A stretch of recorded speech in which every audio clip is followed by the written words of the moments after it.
Welcome back to the City of Palms podcast, everyone.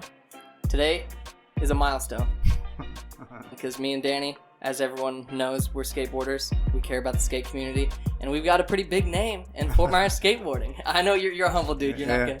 I won't call you a legend or anything like that, but your name gets thrown around a lot when it comes to filmers in Fort Myers. But this is Rob Hoovis. Hello, how are you? I'm nice good. to be here. Thank you for having me. I appreciate it. You're a photographer by trade, right? Photographer, videographer, a little bit of both. Yeah. I started with video, actually. I started with skateboard video. But yeah, both of those are my trade. Yeah. I haven't seen all of his work. A lot of it's from skateboarding. That was kind of when his era of Fort Myers skating was really like at its peak with like Elissa Steamer and Brotherhood Skate Shop and TC Skate Shop and all those. That was when I was just starting to like get out on the street and skateboard and like out of the skate parks and stuff like that. So I wasn't fully in it, but I'm familiar with a lot of the stuff you did. We do own Paradise. Saw that. We uncovered that. Our roommate had it, and I was like, "What? I haven't seen this in so long." So we watched it the other day, and we're getting stoked on all of that. Okay, what'd you think? That one was kind of like, well, I mean, it was the shop video. Did you like it? I always didn't know if that was that good a video. It was well put together, honestly. Thank you. I appreciate that. Thank you. Yeah, I loved it. Did you film all that or edit it, produce it? I definitely edited all of it. I definitely filmed a lot of it, but there were other people that filmed. Marshall filmed some. DJ Breathauer, I think is how you pronounce his name. He filmed some. There were a couple people that filmed some other stuff for sure, but I filmed, I don't know, good 70, 80, maybe 90% of it. So yeah. Dang, that's awesome. Yeah, that was an awesome video. Thanks, man. Yeah, we were wondering because we noticed lots of Florida skateboarding, obviously, but then you guys took trips out to. There was lots of San Francisco spots out there, right? Yeah, a lot of the San Francisco stuff. So I made two videos before that, which were FM and FM2. Mm-hmm. And during the filming of those, I did a lot of trips. I went out to San Francisco quite a bit. A lot of that footage is actually from before the filming of Paradise was even started. It's kind of stuff I had left over, didn't know what I was going to do with it, and just kind of threw that in there. So those trips weren't necessarily related to the video, but I wanted to use the stuff at the same time, so yeah. Yeah, I noticed the preface at the beginning saying this was filmed between 8 years, and some of it's really old, that I hope you enjoyed it. Yeah. So on that, like, I had a ton of stuff. I did FM1, I did FM2, and then I was like, well, what am I going to do now? I didn't really want to. I was doing some stuff occasionally for other companies, like I did some 411 stuff. I did some stuff with the Tampa contests. I didn't want to be a guy that was just filming skateboarding that would just get in the van like, I don't know, somebody hires me to jump in the van and film their guys. I wanted to work, like, be with people that I knew and liked. I didn't want to just like jump in a van, go cross country, and find out I didn't like these dudes or something like that. So after that second kind of independent video, I was like, well, what am I going to do now? And I just kind of floated around for a minute, partied pretty good, and then got the opportunity. Brent asked me to do the Brotherhood video, the Paradise video, and I got an opportunity to use some of that leftover stuff. So it was pretty cool. Nice. Yeah. Do you I recognize a lot of the names in that, just of people who lived around here and still live around here. But a lot of do you know of any of those dudes? Have any of them like went and pursued skateboarding big time or anything like that? From Paradise?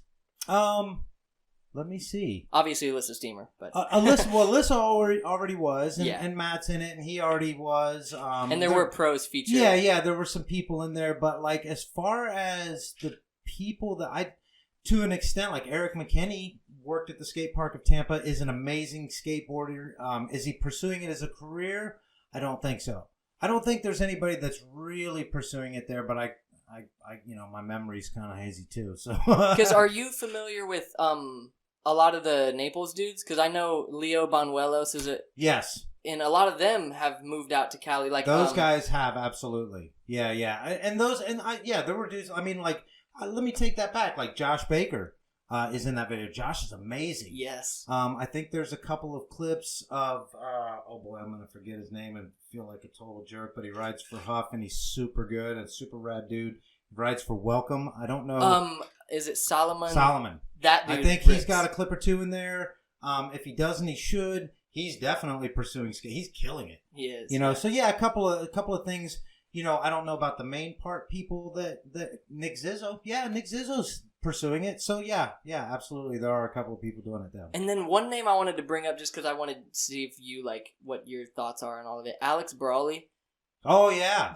Was a lot of that footage you filmed it, or was that just footage he had from Naples? I think there was a clip on my ramp of Alex that I filmed, and I don't think I filmed anything else of Alex. I think I got that from people. And there was Troy Vetri. Yeah. Gave me. I think he lived around here actually. Mm-hmm. And he's doing stuff. He's doing video stuff for sure. I think he gave me some clips of him, and somebody else gave me some clips of him. And so anything I had of Alex, he was amazing.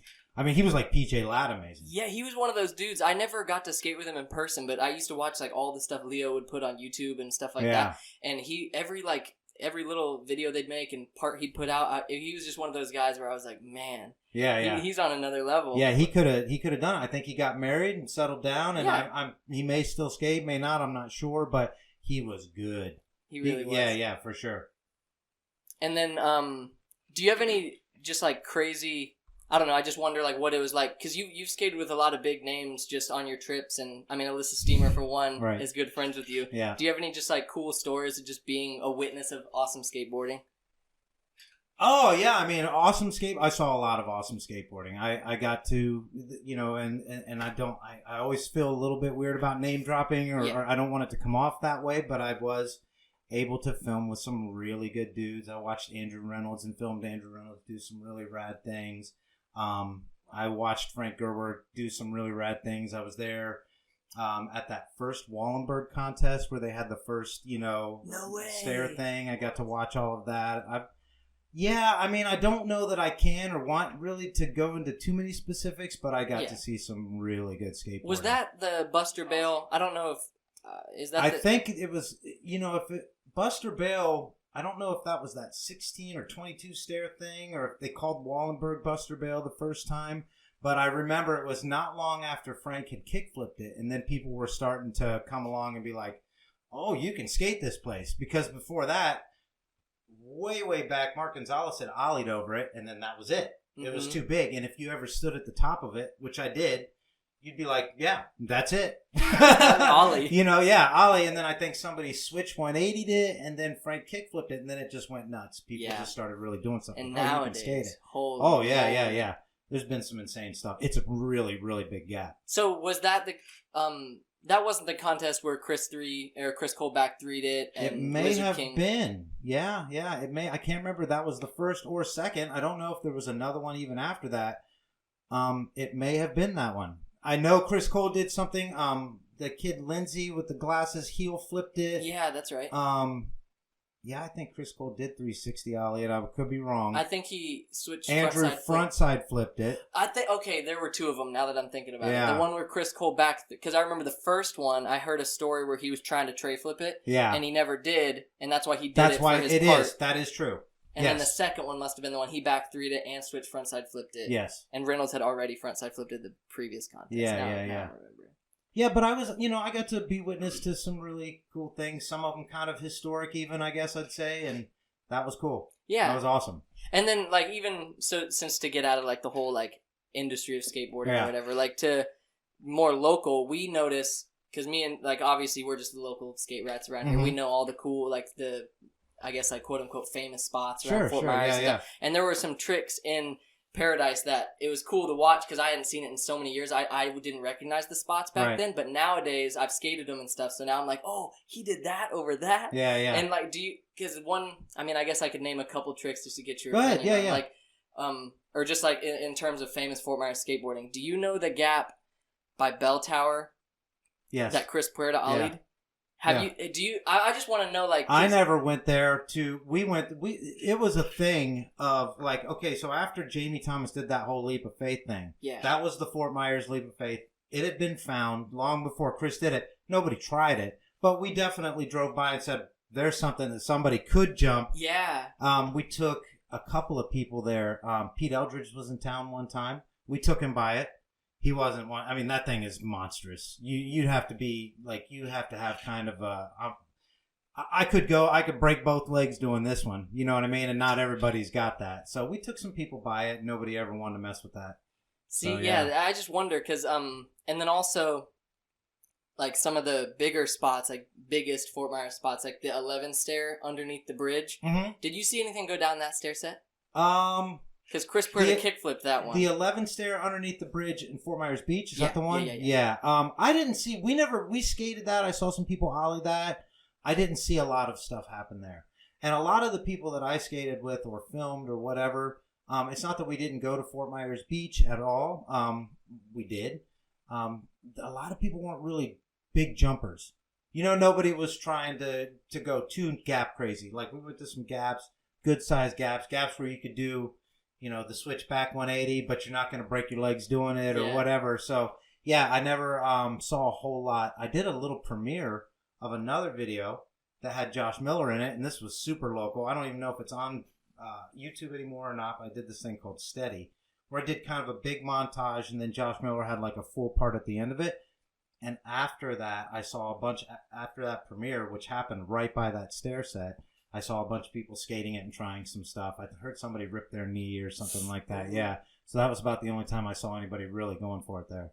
Yeah, I just wonder, because I've seen footage of some Canadian guy everyone used to talk about. He frontside flipped it. And then I just wonder, like, what has gone down off camera, you know? Right. Like, what, just that these people know about, but I've just never heard. Like, like the 11 stair that's on the beach, that one guy kick flips it at nighttime in your video. Doug Delzato. Yeah. Alex Brawley, I've seen a YouTube clip where he sticks a tray flip over it, and he does it so smooth that it looks like he obviously did it eventually, but I never saw footage of him ever doing that, so I was like, man, that would have been cool to see. Yeah, I did not see any of that stuff, and really, like, after that video, even making that video, if you want to know the honest truth, my time was a little bit before that. You know what I mean? So, like, my big time was, like, as far as filming and being involved in skateboarding was really 1999 to like 2005, 2006, and then the Paradise video was like 2009, 2010, and I was kind of doing other things. I had to, you know, getting remarried to my wife. We were talking about I had to have like a steady thing, so I kind of hadn't thought about skateboarding at that point. So what happened in that era, I know about what I saw, I know about what I heard, but, you know, guys like Marshall and Alex Newhouser, probably know a little bit more about the more recent stuff that may have happened, or big gap stuff or whatever. A lot of my friends were more cruisy, line driven, you know what I mean? Ledges, small gaps, big gaps, but not break yourself off gaps. Yeah. You know, so yeah. So how do you feel about, cause just the skate industry in general has changed so much over just the past 10 years, let alone, how do you feel about back then? Because I even feel a change. Back then I was a little kid, so like I was just going to these contests as a little grom or whatever. But just how do you feel about how skateboarding has progressed and where it's going as far as an industry? I mean, as far as it's interesting, you know, I think like the death of the local skate shop is kind of a bad thing, you know, and that's probably caused by the internet and the availability to do mail order and stuff like that.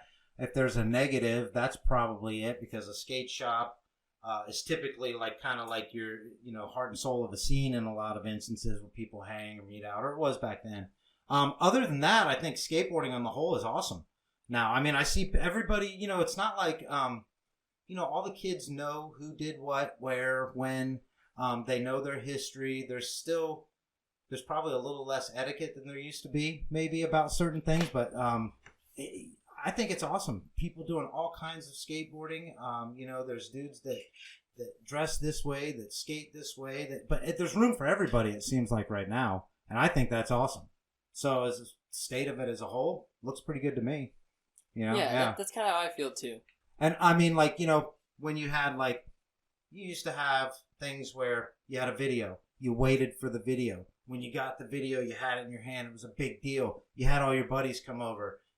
You had your premiere at your house of the new video. It meant something, you know. So when YouTube or whatever, you know, things started just being digitally produced and thrown out there and forgotten the next day, that's kind of hard. But I mean, at the same time, it drives a lot of progression. People are really good, you know. So I mean, there's always good and bad, I suppose. It still goes, and it's probably better than ever right now. So yeah, that's true. Yeah. And I wonder where your stance would be, because, like you said, it used to be how you would like companies would be working towards a video, and then you wouldn't really know anything about it until it dropped, and then everyone went and bought that video so they could watch it at home or whatever.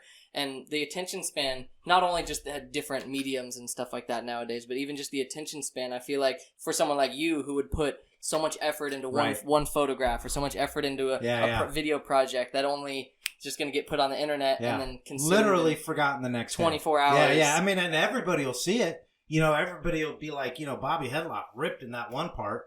And then nobody could tell you where that part is or how to find it or who Bobby Headlock is, you know, 2 days later probably. So how does it affect me? Is that what you were asking? Like, how do I feel about it? Yeah. It's because it's an art, you know, videography and photography. It's tough. Like I would hate to be somebody like I don't know, like somebody who really is artistic about their filming or whatever. To put something together only to know that it really was going to be consumed quickly, that nobody would ever have a hard copy, and that it would eventually be forgotten pretty quickly. On the other hand, like I've seen some amazing videos. Elissa just had that Nike video that was kind of about her, which was awesome. Dude did an amazing job. What's his name? Ty Evans just made a video not too long ago that he put out on iTunes or whatever to buy. That was an amazing video. It's tough. It's tough to see, like, the artistic side of it is being lost to an extent. I mean, you know, if some kid does something really, really crazy, it's on Instagram, and it's that clip of that, so the whole part as a whole, it does seem like, I don't know why you would want to go out and put weeks, months, years into putting something together that would be forgotten, but, so I feel like that's probably getting lost a little bit. But then again, there are things that are being done that have never been done before. You know what I mean? People are doing stuff that are just, it's completely insane. So it drives the progression side of it. But probably a little bit of the art gets lost, yeah. Yeah, and I guess I'm sort of guilty of this since I started it by saying what tricks have gone down here. Right, because nowadays a lot of the kids focus on, especially with Street League and these big contests and like how much a trick is worth and point value. People really focus on like, did he kickflip that stair, or did he back feeble that stair, or like whatever, instead of, like you said, a lot of times it is just about the flow and the style, and it's not lost. Obviously, people appreciate that too. Well, that's what I was saying about, like, you know, it feels like it's lost, but then there are people, you know, there are kids that started skating a couple of years ago that are doing tricks from way back when, that can do all the bonuses, that can do all the no complies, that do all these crazy power slide things or whatever. So the history aspect, artistic, you know, values, style, it's not lost on people at all, because you see people doing it. I just, as it relates to videos and photos, I feel like maybe that side of it gets lost, because most things I pick up and see where somebody did something ridiculous, they're filmed on a phone, which is fine, and they're on the, you know, they put them right online, you know, immediately. So there is no more anticipation. It's like maybe you'll have some anticipation of seeing the full video part and how it was filmed by the guy that filmed it, but you're going to see the phone trick right away. Yeah. You know, so, yeah, I feel, you know, that I'm not hateful about that. It's just a little bit different for me to take in and evaluate, and it's probably not my favorite thing. Yeah, I could see that. Yeah. To take it back a step, when did you start skating? I started skating in 1984. I probably started skating in 1979, really. I had a skateboard. I used to go down the driveway. But, like, picking it up and starting to do it and seeing that there were tricks and that there was a street skateboarding, because you really, before that, it was vert, parks, and freestyle. You know what I mean? There was no street skateboarding. And then seeing that people like Gons were doing what they were doing, I picked it up living in Punta Gorda. Me and my friend Kent Kleppinger and our buddy Troy, my buddy Mike. It's like 1984. Yeah. And then I just, like, I could never stop. So since then, however many years that's been. How old were you in 84? Well, I would have been 14 or 13. Yeah. Depending on what side of November that was on. So probably 13. Yeah. And then you grew up around Punta Gorda, or in? I lived in Punta Gorda until like 86. And then my dad had a business. It was always located in Fort Myers, but it grew, so he needed to get close to it. So he came down here. I moved down here with him, obviously, and started skating in Fort Myers around 1986 at Cypress Lake High School. Wow. Yeah, How yeah. was that like around here at that time? It was awesome. Like there were skateboarders. It was really different than it is now. Obviously, it wasn't accepted. Like in Punta Gorda, I can tell you that there were these little canal bridges, and there's no hills here, but we wanted to bomb hills. So we would go to all the bridges we could find and bomb down these things. And Punta Gorda Isles has these canal bridges. So we'd go down and bomb them and stuff. But you'd get people. We had people that one night I was bombing down a bridge and I heard them, can I curse on this thing? Is this, Yeah. Okay, fuck you, skater fag, and throw a bottle, full, really, really Southern style type voice. Throw a bottle. I heard it whiz by my head. Full bottle of beer landed on the ground and broke. I mean, it would have hurt me pretty good if it had hit. And he was trying to. It's different now that way. You know what I mean? Like we were the outcasts. I used to get a lot of shit for being the dude that skated. I had a mohawk at one point in Punta Gorda in 1985. Like they thought that was the most outrageous thing of all time. I had Chuck Taylors. People were like, "Where'd you get them shoes?" So it's really changed in that aspect. You know what I mean? Like I think it's easier now. I think that's good. Skateboarders. I don't know if they're always the cool kids, but they set trends now, whereas they were really, really the outcasts way back then. So it's easier to start skateboarding and it be accepted. True. Yeah. Wow. Did you ever skate veterans around that time? Oh yeah. When was that park built? I couldn't tell you when it was built for sure. I can tell you it's been around for a long time. I mean, it's definitely the area's oldest park. It was definitely around when I started skating again. I tore my ACL on my right knee twice. Once in 1991, once in 1996 or 7. And after the 96 or so, after one of those, I took a little bit of a break. And when I started skating again and came back, Veterans was there. So yeah, we used to skate there all the time. I got some really good clips out of Veterans of people. Hell yeah. Yeah. I mean, like stuff you were asking about FM videos earlier, stuff that are in the FM videos, stuff that isn't too. But yeah, we used to go there quite a bit because it was the only park. Mm-hmm. Before the Fort Myers Park, that was the only place you could go and skate a park in this area. Wow. So, yeah. Hell yeah. How did you tear your knee skating? Yes. Yeah. The first time was 1991. There was a contest. It was in Punta Gorda. It was in Port Charlotte, actually. There was a bunch of people that had come down for it. Was a skate world contest. Like the OG shop in this area was Skate World, and it was owned by this guy Ron Berry, and he had 2 kids that skated. And he used to throw these really cool, really big contests, really. And he was throwing this one up in Port Charlotte, and they had this monstrous pyramid. And I mean, back then, I'm looking at things for space, and I'm trying to associate how big it was. But back then, there wasn't any pyramids that were just flat and jump over. Everything was a jump ramp with transition. So it was I want to say the deck was from here to maybe the end of that table. It was a pretty big deck. And you really had they had a kahuna that you rolled in, and everybody was lined up trying to ollie this thing. It was a contest. Nobody was saying it. Everyone was psyched on each other, but everyone was trying to be the first one to ollie over that thing. And I mean, there were some heavy hitters up there. Scott Conklin was trying to do it. My friend Matt Milligan was trying to do it. My friend Alan was trying to do it. I was trying to do it. And I remember I got real close one time. I said, "This is it. This is gonna be the one. I'm putting my foot on the board no matter what. I'm not, not bitching up. I'm going to make it."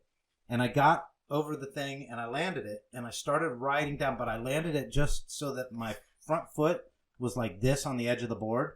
And I got maybe 2 feet and I even started hearing some people like the cheers or whatever. When my foot came off, I was going super fast and it happened so quick. And it was done. It was like, the pop that you hear. Yeah. Or feel, or I don't know how that works exactly, but there's a pop. Indescribable. Yeah, it's indescribable, and the pain, especially on that first one, is just I've broken legs. I've done some things to hurt myself pretty good. There was nothing like that first ACL tear. So yeah. So you completely tore it. Did you do the whole reconstructive surgery? I did the whole reconstructive surgery. So again, back then, this is in 1991, doctoring, surgery, knees in particular, wasn't what it is now. They've got that particular operation down to a science because it happens to a lot of people that are athletically, whether it's basketball, football, whatever, skateboarding. But they've gotten it way better. Back then, it was 1.5 to 2 years to recover. They took a portion of my patella tendon. They used my own thing. They didn't want to use cadavers or anything like that back then. So yeah, I did the whole reconstruction, and it took like 2 years to come back. And by the time between when I did it and when I came back, skateboarding really changed. I bet. A lot. Like it went from, I don't know if you guys, how much you're into the history of skateboarding or whatever. There was a time when wheels got like not much bigger than the size of bearings, and clothes Big got pants, little wheels, yeah. not much smaller than garbage bags. I mean, like it was, yeah, big pants, little wheels, and going really slow and kind of flipping and praying. You know, flip your board as hard as you can and pray that you get on it and maybe onto a curb somehow. And it kind of went from, I always liken it to like it went from blind video days to questionable kind of overnight. You know, Plan B questionable overnight. Both of those are great videos, but I like the blind video days type skating a lot more. And I remember I tried to get back in and start doing it, and I was like, I even got vibed out a little bit because I didn't have the monster pants on. I didn't have the tiny wheels. I had the board that I got hurt on. Yeah. You know, so I was like, I remember going somewhere and I was kind of getting vibed for like, nice wheels, loser. And I'm like, what the fuck is going on here? You know, so yeah, I did rehab. It was a big change after. Man, and then you tore it again, you said? How much long after? Yeah, so it was, going back, it was the first one that I really kind of took the break after. And then Brent Sanders opened Brotherhood. So it was like 1991 I did it. 1993 I was able to skate again. Like it took that long for it to recover and heal and everything. And I wasn't kind of really feeling where it was at. And then like 1994 or 95, Brent opened up Brotherhood. And then it was like, I remember going in there and I was like, oh wow, like I really missed this. I wasn't not skating. I always had a skateboard, but I wasn't skating either. I wasn't going out actively like looking for sessions, dudes to skate with. Yeah. But because Brotherhood opened back up, that made me start skateboarding again. So I love that place. But anyways, that was 1995, and then like 1996, the second one was wakeboarding. Oh. I was out with my buddy, and it was, you know, he had a boat, and he loved wakeboarding. He's like, yeah, you know, let's go wakeboarding. And I'm like, okay. And it was like the first or second time I'd even done it. And I remember I tried to do a superhero jump over one of the wakes, like how you like pull in and jump over one. I wasn't that good, so I shouldn't have done that. And I did the same thing where I went really high, came down, my front foot locked up again, same leg, and tore it again. Fucking wakeboarding, yeah. What was the recovery from that compared to the first That one was much quicker. They still used a portion of my own leg. They used this time the hamstring tendon. It was still over a year, but it was much quicker to get back. And then, you know, since then, I've got really bad knees now. Like that one's really bad. And then the left one I injured not too long ago, but it was much shorter. It was much shorter to come back from. They'd gotten better. Nowadays, I know a guy, Nolan. Do you know you guys? Yeah. Okay, so Nolan did his not too terribly long ago. He was skating, I want to say, he was skating around at like 3 months after, which blows my mind. You know, because to me, I'm almost like jealous. Like, God damn, why didn't they have this ready for me? You know what I mean? Yeah, he completely tore it? He completely tore it. Yeah, they reconstructed it. I'm pretty sure they used a cadaver ligament or whatever, which is, I think, the preferred method nowadays. I think they used to think that your body wasn't going to accept it, and so therefore it would be weaker. But I think now, as long as it's like the same blood type or something like that, I'm not a doctor, but I'm just saying, like, I think it's as long as they get the right cadaver ligament, you're good to go. Yeah, it's crazy how much has changed, and it's crazy how common that injury is. I didn't really realize it until, because our brother went through that ACL tear. He actually tore it at the beach, Fort Myers Beach, 11th Stair. Oh, okay. Not the one under the bridge, but the one on the beach. The other one over on the beach. Yeah. He did it there, and he got a cadaver, but it didn't accept it, so he to this day doesn't have an ACL. Okay. Oh, it's damn. Kind of a funny story. Yeah, that's a bummer. If you don't have one, you need one. There are people that actually get by. I've always heard that Chris Joslin is either torn or partially torn. I tend to not really believe that because, man, your knee is not stable without that ligament. Yeah, it shifts. Yeah, I mean, bad. Like, you know, and some worse than others. I've really done a lot of knee research. There's something, there are people called copers, right, that can cope with that injury and that can continue to be active. And their shit's not just going to fall apart everything that they do. I was the guy that anything that I went to turn, and mine would just twist in, and it's like, yeah, it was brutal. I I went a while on that first one before I decided to, get it reconstructed or whatever. Yeah. So yeah. Yeah, I've heard that. I don't know. Again, I'm not like super well read on everything anatomically with the legs. Yeah, but yeah. I've heard that the muscle like your quads and your calves and stuff do more to stabilize your leg than the ligaments do. So if you have really, really equipped leg muscles, then it can cope with it. But again, I can't imagine not having one. I would definitely. Well, for one thing, I can't skate anymore without. I have like a workout regimen that I do. Yeah. And I know, like skateboarders don't typically want to be dudes in the gym or whatever. Figure out a way to work your legs out, though. Mm-hmm. Like, it helps. Like, that's so one much. thing. I must say that's one thing with how skateboarding's become, like, this athletic career now and stuff. That's one thing that I'm glad is changing, is now it seems like a lot of these kids, especially with people like Neen Williams, he's showing people that, like, take care, and Andrew Reynolds is good about it, too, showing take care of yourself, and you're going to skate forever. You know, like, you're not going to be hurting at 30. You're going to be skating to 40, 45, whatever. We didn't know that. I mean, we did, like, listen, hey, when I went to get that operation, when I rehabbed after it, both the doctor and the physical therapist were like, you need to take this serious, Rob, and I never wanted to be a guy in the gym. I want to go skate. I didn't, and it wasn't like I was never a person that thought because you lifted weights or worked out you were a jock. I just didn't want to do it. Yeah. You know what I mean? And now it's like, man, I kind of wish I'd have done that stuff real heavy. You know what I mean? Or some sort of a regimen in some way dedicated to making your legs stronger, because I can't tell you how important it is. Really is. And nowadays, I tore this MCL, and I do this Bikram's yoga workout like once or twice a week. And it's heavily focused. It's kind of a brutal workout, but it's heavily focused on legs. And if it wasn't for that, I wouldn't be able to, at my age anyways, with good knees. You know what I mean? So I wouldn't be able to do it without it. So yeah, taking care of yourself is important for sure. That's kind of how I feel, yeah. Because I know, like I said, that's a pretty common injury, the ACL tear. Because I know multiple people who've gone through it and recovered or not recovered or whatever based on their physical therapy routine and stuff from thereafter.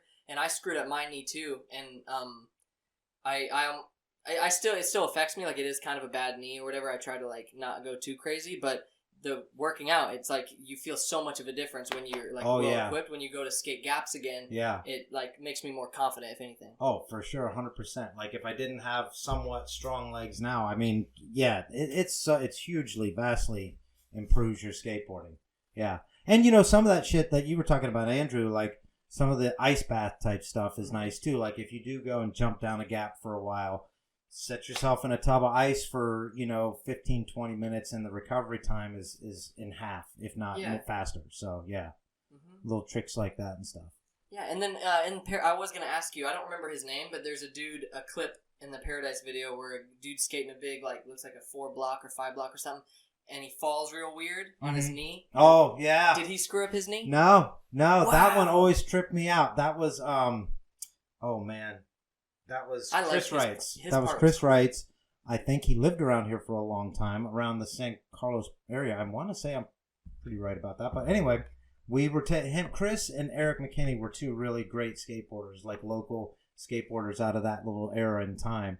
And the trips that I took for that video were just kind of around the state. And we'd gone on a trip up to Sarasota.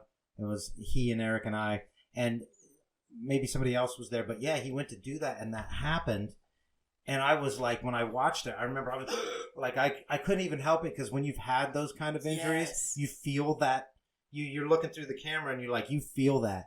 And he was fine. I don't even think it hyperextended. I don't know how. Yeah, I don't know how that worked out, but yeah. Yeah, because I saw that, and like you said, I cringed. Or like when you see someone come like down a gap weird, and they come down hard on one leg, I'm like, oh god. Yeah, and I mean, he continued to skate that day. I believe the move is in the part.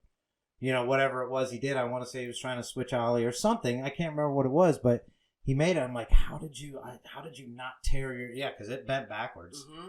Yeah, you put a still of it on the cover, and it's so trippy. So when did you meet Elissa Steamer in this whole timeline? So in the timeline of life, I met Elissa in 1989, 88 or 89. And there was this ramp. It was a guy named John Sims, who has since become a doctor or something like that, but it was off of McGregor. And everybody knew to go over to John Sims' ramp. Like, he had one of the area's first good mini ramps. And she showed up. Me and my friend Mark. I want to give like everyone's last name. Mark Taddeo, who's also a local legend. He's amazing. We were skating. He was the best, actually. He used to ride for Shut Skateboards, which back in the day was a really big deal. But we were skating this ramp all through a spring break, and Elissa and I want to say Lovey and some of the people she hung out with showed up at the ramp, and I remember being like, "Man, that little kid's really little," and then realizing, because there was no girl skateboarders. And she looked like a girl, but it was like, that little kid looks like a girl. But, he's ripping. This is what I was thinking of myself. And then I realized, no, that's a girl, And she was, we didn't become fast friends after that. I saw her that time. I saw her here and there, and then like 1990-something when I started filming a lot. And when she really started doing well she became really good. When I saw her in 1989, she was really just kind of starting to learn how to skateboard. By the time I started filming skateboarding seriously, she had gotten really good. And so I started filming her and just hanging out. And the scene at Brotherhood kind of brought everybody together as well. That people would just always be skating there. So if you were at Brotherhood, Elissa was probably there, Matt was probably there. I knew most of those people from being around way back when, and we just started skating together and eventually filming together. So yeah, I would say 1989, but 1995 or 6 is when we really started kind of hanging out. Yeah. Do you have any interesting stories about because that must have been different. Like nowadays, it's more normal to see like girl skateboarders kill it and stuff. But back nowadays, then, she was truly one of a kind. I mean, you had seen there was Carabeth Burnside. And by the way, I want to go back and say, when I say who's that little dude, it was because she was the first person to skateboard, but she didn't have, man, I'm going to get myself in trouble saying this. She didn't have the style of a girl. Like she skated like any other person that was rad. She skated rad, you know what I mean? She had good style. And so that was why I thought that, by the way, she was a dude. So anyways, you were saying, I think you guys know what I'm saying. Yeah, I know exactly what you're saying. Yeah. And so what you were saying, so back then to see a girl at that level ripping like that, it was different. There were a few that had come before her, but she was the first to me, the one that did it right, that did it good, that could, she would hang with her personality also, she would just hang with you. You know what I mean? You could be around her and not feel like everything you said was going to be scrutinized or like the offense might be taken or whatever. She was, in many ways, just one of the gang. You know what I mean? So she was a very comfortable to this day person to be around. So, yeah, it was different back then, though. She was one of a kind. And I'm back to that Nike thing. That's awesome that they did that for her because she did a lot for girls skateboarding. Yeah. You know what I mean? She paved the way. She paved the way. She never wanted to do girls' projects back then, not because she had anything wrong, against girls. She just wanted to be a skateboarder. Yeah. You know what I mean? Mm-hmm. She didn't want to be categorized or I'm a good girl. She wanted to be a skateboarder. Yeah. But I was really psyched to see that they did that for her. That was awesome. Did you ever encounter anyone that was whack though? Like anyone that was whack about in any of your filming missions? Not tremendously. I got a bunch of I have a part of her on YouTube that gets seen quite a bit to this day, especially with her kind of resurgence happening here. And there was a lot of comments on there like shitty people saying shitty things, or whatever. I didn't see a lot of people, but I did see people. There were some instances like we went out to this. We went to Colorado. And she and I would see her do this on occasion where even if she didn't want to skate, she would go out and skate, probably something gnarly too, because she had to show and prove. You know what I mean? Whereas because everyone's looking at her and she knows, I'm sure she felt this more than I ever see her feel this, but a lot of people would look at her and say, oh, it's only because you're a girl. Yeah. And so I think a lot of times I would see her go out and rip and do things to be like, nah, it's because I like to skate. And so I saw her, remember that time in Colorado, she can't skate this thing, or just some mumbling. I didn't see anything to her, said to her, and I never really did. But you would hear grumbles off to the side if you weren't hanging out. Oh, yeah, that's Elissa Steamer, but it's only because she's a girl, and then you'd see her rip, and then those fuckers would shut up. Yeah, I bet. You know what I mean? I feel like that's stuff people would say more over the internet anyways. If you're in person, especially if you're seeing her rip, you're not going to talk shit. Yeah, nobody really came up, and she was also had the person she made it as far as she did. She's badass. She didn't tolerate a lot of shit. You know what I mean? Like somebody talking shit to her, she would tell him to fuck off, punch him sometimes. She wasn't having it. So like that was kind of rad to see too. So a lot of people were intimidated by her. So yeah. So you spoke about when Brotherhood showed up, or when it came about. But what about TC's skate shop? TC's, I didn't really know those. So those guys were here, right? Like kind of San Carlos area, not too far from here. I had some contact with those guys, and this guy I knew, Sean Frick, was like riding for them. Yeah. But honestly, because I didn't have any kind of shop beef myself, but I went to Brotherhood, and I tended to like on a local scene level.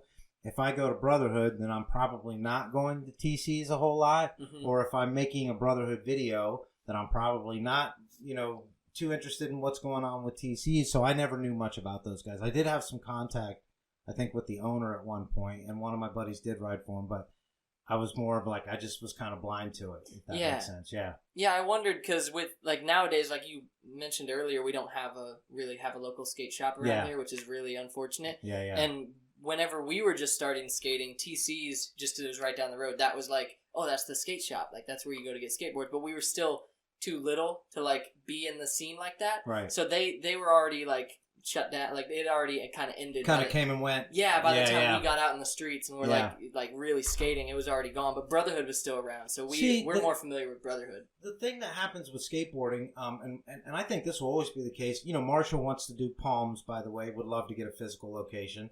He's starting it small because he's smart, because it is hard to have a physical shop these days. There is a lot of competition from whoever, what I mean? Mostly online.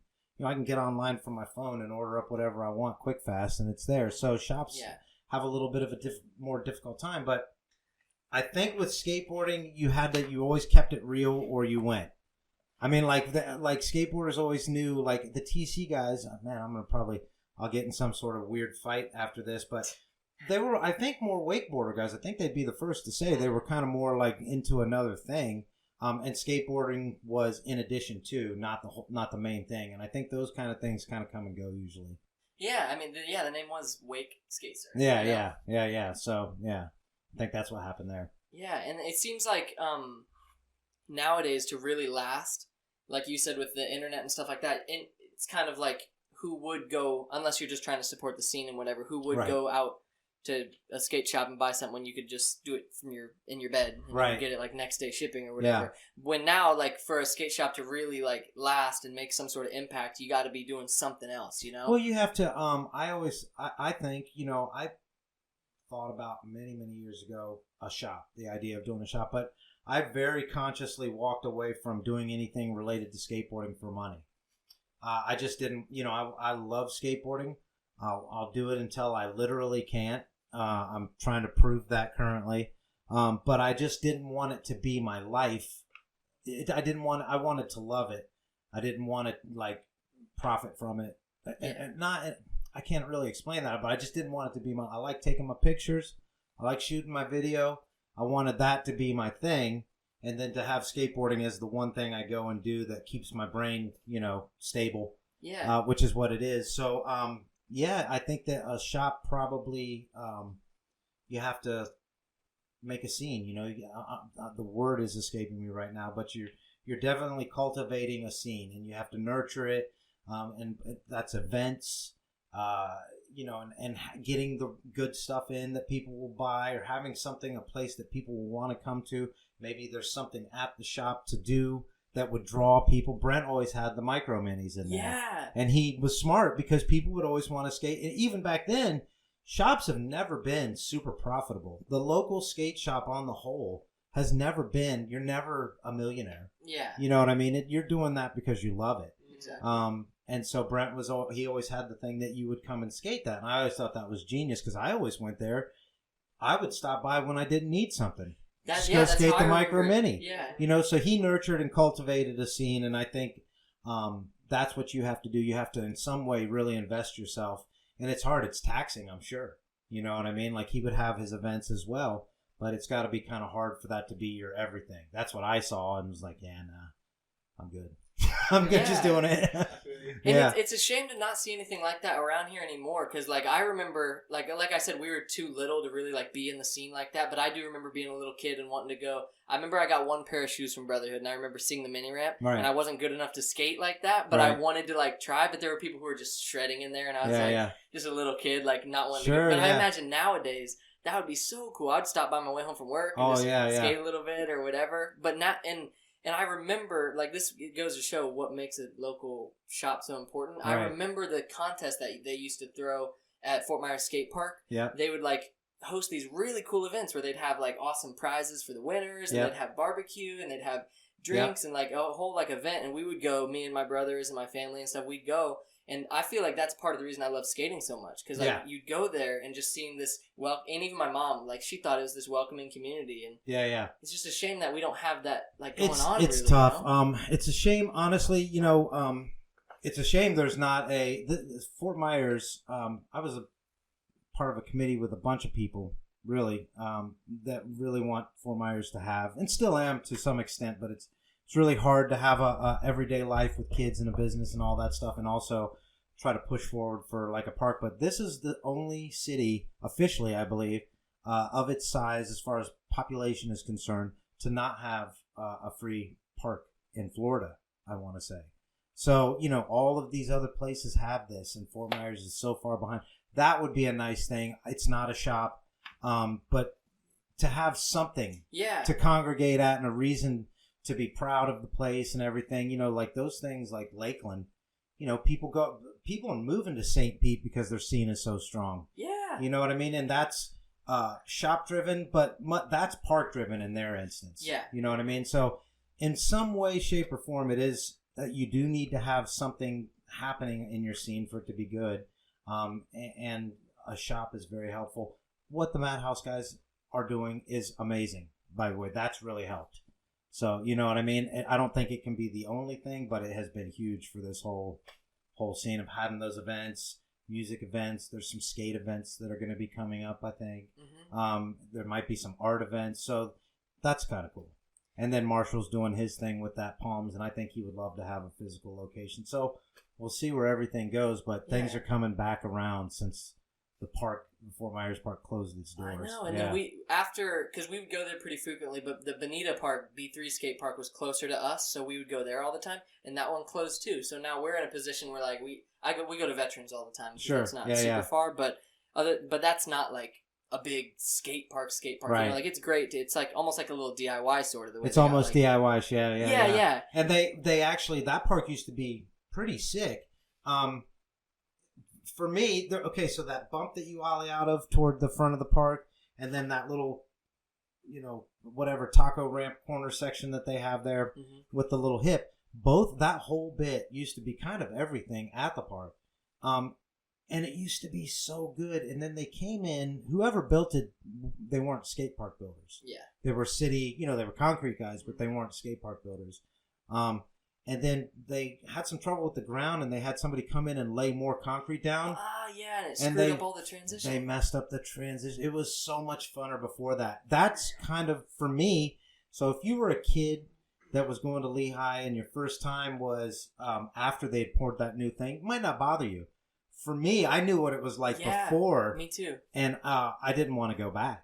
And that was my only problem with Lehigh. Otherwise, I'd probably still be going out there and skating because it is a fun spot. Yeah. You know, but those little things, they kind of roached those out with that concrete. Yeah. I remember before that. Obviously, the transition was much better. I remember like the bottoms of some of the ramps of one of the like little corner bowl type things. Mm-hmm. The ground was kind of rough, so you'd have to like really power through it. It almost made it cooler though. Cause it's like gritty. Yeah. But then once they laid that, it was like. What? Because now it's almost like a little wall ride it's like thing. Wall ride type deal, and you're not just smoothly. Which is, like I said, if you were a kid, I've seen some of the guys that I hang out with now, Justin and Jesse and Jacob go out there and they skate the place just fine. They have no problem with that because I don't know if they did or didn't skate it beforehand, but they skated that long enough with that lip thing. But for me, it was like, oh man, it used to be so smooth, and like the jump ramp thing had this sweet spot. Like people would blast out of. I remember I used to see. I Yeah, think yeah. Elissa had clips Yeah. off that bump, and they would go over picnic tables and stuff. And Sean Frick too. Frick, Milligan did a backside flip over a picnic table that was in something. A lot of people did a lot of things over a picnic table. My buddy Aaron Johnson did like 27 things over a picnic table one day. It was just such. I'm serious. Like there's a bunch of grabs. If you want to ever search my Instagram, it's on there way back. Yeah. I just gotta scroll. Yeah, you just gotta scroll. Like I always tell people, I mean, if you want to do it, it's on there. I didn't delete any of the stuff, but it had such a good sweet spot to jump out of it, and now to me that's kind of gone. So, but yeah, it's still a rad park.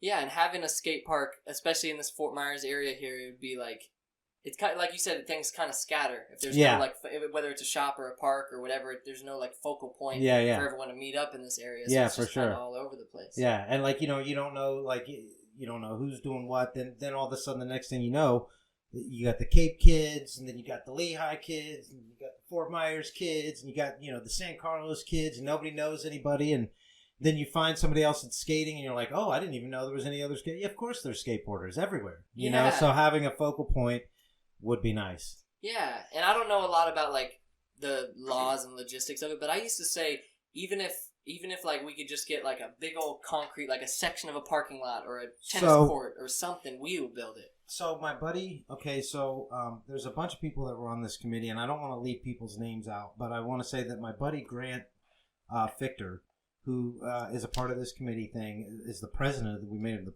president of the committee. Has relationships with like city manager type people and those type of people that can make those decisions, and actually ran into the city manager. And this is, I want to be careful about what I say here, but the city manager basically, from what I understand, said, hey, we'll give you the land. You know what I mean? Like you could have this plot of land. You just have to go from there. You guys got to figure out, so we've kind of thought it would be like maybe a county city type of, but if like, the problem is, like I said, more people need to like be involved in writing them or attending. One time we attended a meeting, organized a meeting, and that would be Tim Carver, like 4 or 5 guy, and myself, and we got a whole bunch of people, a whole bunch of skateboarders to show up at this meeting, and then they took us serious, and they were like, we need to do this. We'll do it. Come get with us after, and we're gonna have a meeting. Here's our city manager. They kind of like placated to us a little bit, like, yeah, we got you. We'll do that. We can do that, but not tonight.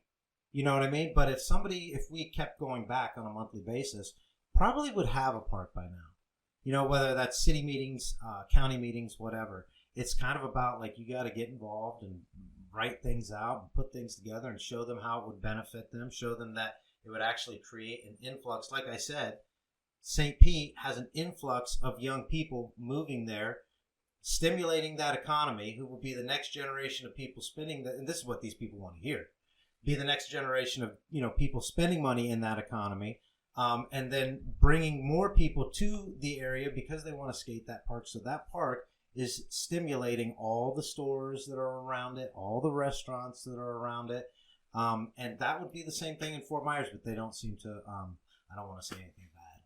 Yeah. So good. So that could happen somewhere else. So yeah. Maybe one day. Yeah.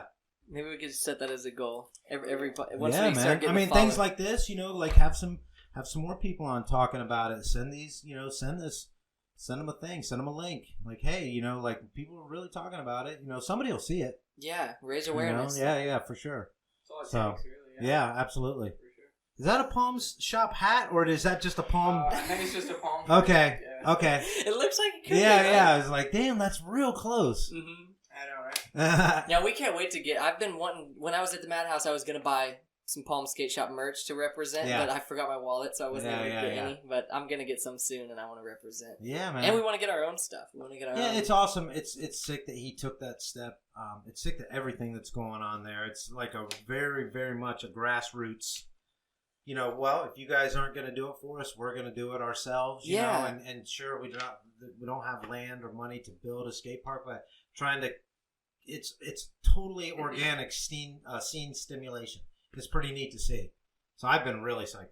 Yeah, and then the DIY too that recently everyone's been Yes. like adding some stuff to and whatever. Yeah. That thing I went there for the first time ever the other day and it was really cool. Yeah, they got that cracking again. A lot of that stuff, again, Tim Carter really is on the scene building stuff a lot of times. All those guys had something to do with that place. There's that ditch. Do you know the ditch that I'm talking about in Fort Myers?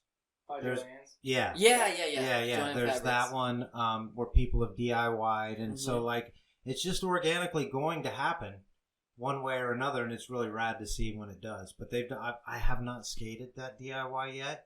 I just got like an invite from a couple of buddies who've done some building there, who are like, "Dude, you got to come over and skate this," and I want to go and skate it, but I'm an old man. I like my transition. Yeah, it does need more transition. Yeah. It's got one good quarter pipe, but it needs a little bit more. Yeah. Are there any other, like, just over the years, have there been any other DIYs that have come and gone that I've not even known about? Yeah, sure. There's been a bunch of them, actually. Yeah. There were those series of ledges over right down the road off 41. Those series of ledges. There was those. I went there there was once. another one here. Alex Newhouser did a bunch of little things all around, and Josh. Did a bunch of little things all around the area. There was one there. There was one not too far down the road. Off of Alico? Yep. I remember that one too. There's been ones toward Fort Myers Beach. This one that you're talking about has been like the one that had some staying power both times right now. So it's the one that people know about. But there's been little ones that have popped up.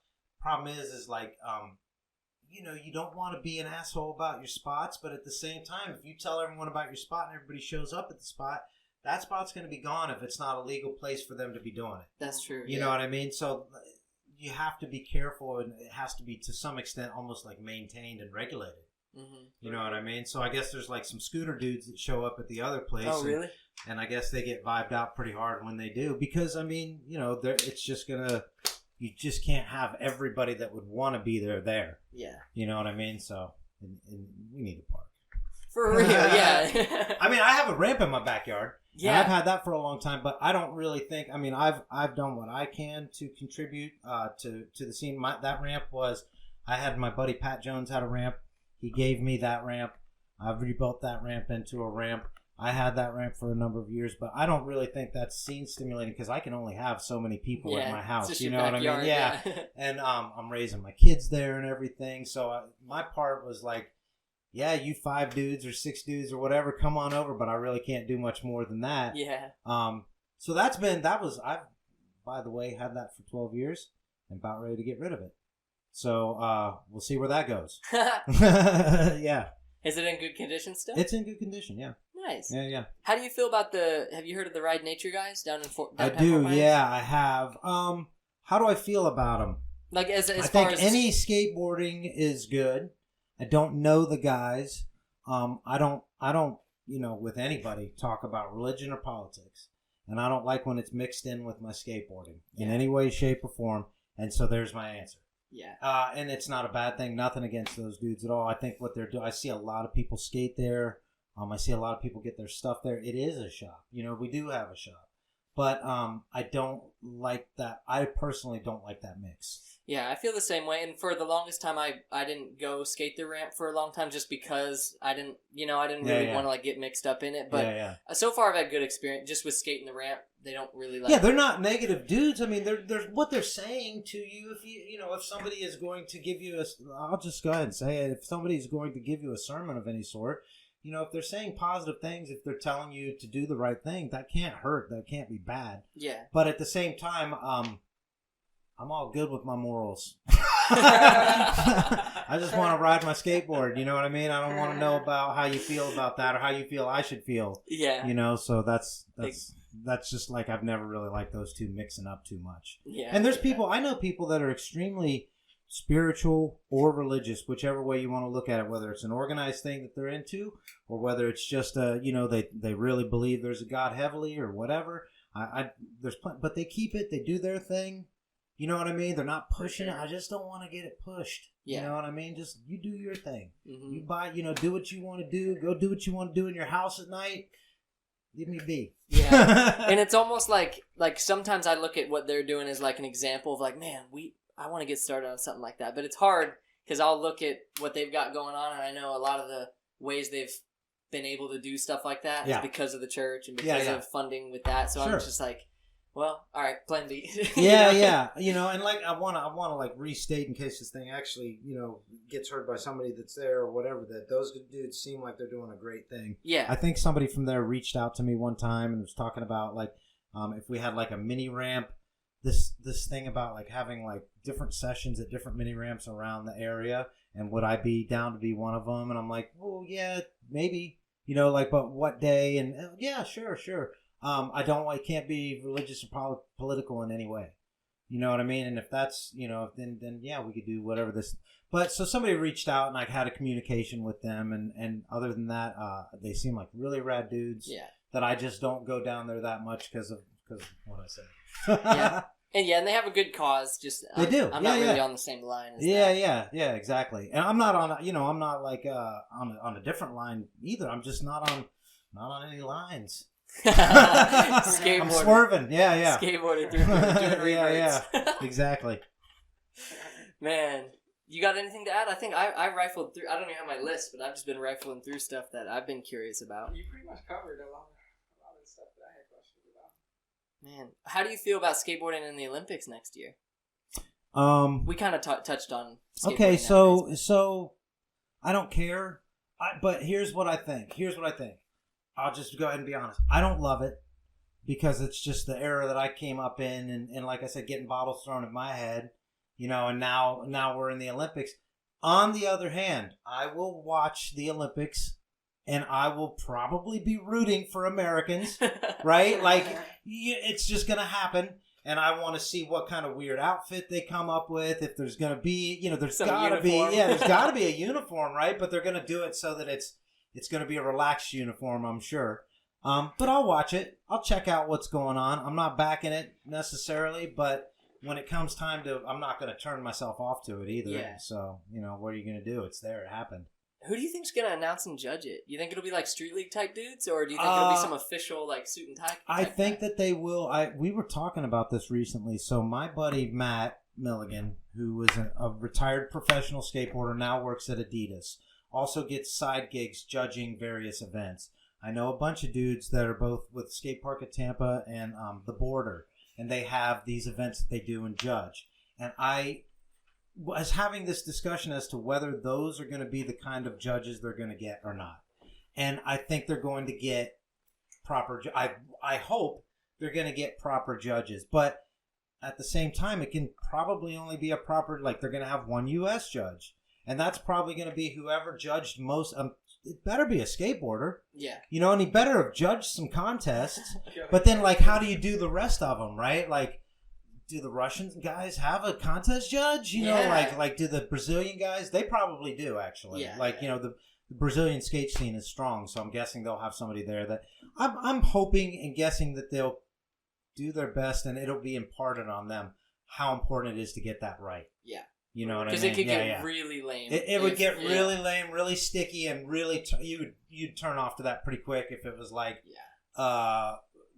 Boris, the guy that also judges speed skating or whatever. Like you're not going to be psyched on that. Yeah. It needs to be somebody with some merit. Yeah, because even X Games can get kind of cheesy sometimes with like some of the like announcers and stuff.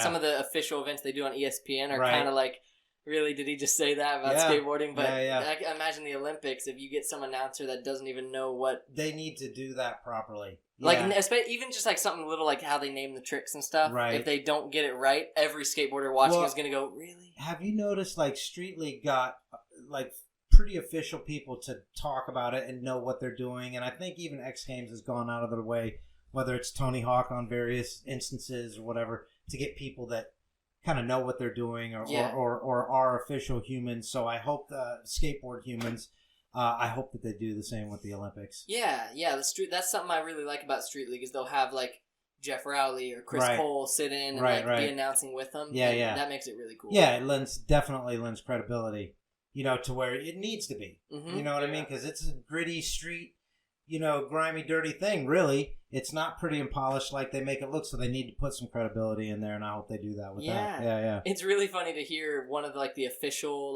ESPN dudes saying something, and whenever they have an actual skateboarder with them, they'll either they'll either correct them. Oh yeah, I've heard that one. That's actually wrong. Yeah, you're totally. Yeah. That was not a switch anything or whatever. I've heard early on. I heard some pretty crazy announcing. Oh, I bet. Early on, back in when it first started and skateboarding really got, I heard some pretty crazy announcing. So, yeah. Man, we've been going for about an hour. We could wrap it up. It's getting pretty toasty in here. What do you think? It's getting hot. You could wrap it up. You want to ask me about what I do now? Yeah. Okay. Thank you for that question. Now, I do have a video production and photography company that I do a lot of client-based work for, but I do want to mention I'm having my first, and I don't know who all will hear this, but I'm having my first art show as a part of a collective of Southwest Florida photographers at the Sidney Byrne Art Center on July 5th, which is going to be in conjunction with Art Walk on a Friday, 6 p.m. or so. So if anybody hears this and wants to come down to that, there'll be some cool photos. Because that's what I go out and try to take. Heck yeah. And his Instagram is very awesome, too. Your Instagram's Hoovis_yo, right? Just Hoovis Yo. No underscore. HOOVISYO. That's it. You can see lots of cool photos on there. Yep. And that's it. That's all I want to say. Nothing else you want to plug or anything like that? Nah, I'm all good. Yeah. No plugs. And then are you headed to the Madhouse today? I am. I'm going to go and skate right now, yeah. Heck my buddy yeah. Aaron just got back from a trip to New Orleans, so I'm going to go hang out with him a little bit and just have a little bit of a session, yeah. Nice. All right. This I do what we already mentioned about the Madhouse, and they're here in Fort Myers, a little private thing that they're doing cool stuff for the community. Yes. And now we finally get to mention it because we got a skateboard guest. But if you're a skateboarder and you're listening to this, keep going, man. Yeah. Because there is a and scene and here. also check them out at the Madhouse_FM. Yep. On Instagram. Always posting a lot of stories, a lot of sick stories. Yeah, and they I don't know if they've done many contests, but I saw they did do a best trick contest. There was a while best back. trick. There was some kind of underground stuff, and there will be more of that. Mm-hmm. So yeah, it's just the beginning. Yeah. And if enough of us show that we are supporting the community and there's a skate community here, maybe the city will actually listen. We'll actually get a skate park one of these days. Absolutely. Absolutely. Keep the underground lit, everybody. This has been, I don't remember what episode this is, maybe 14 or something like that, but this has been City of Palms Podcast with Rob Hoovis.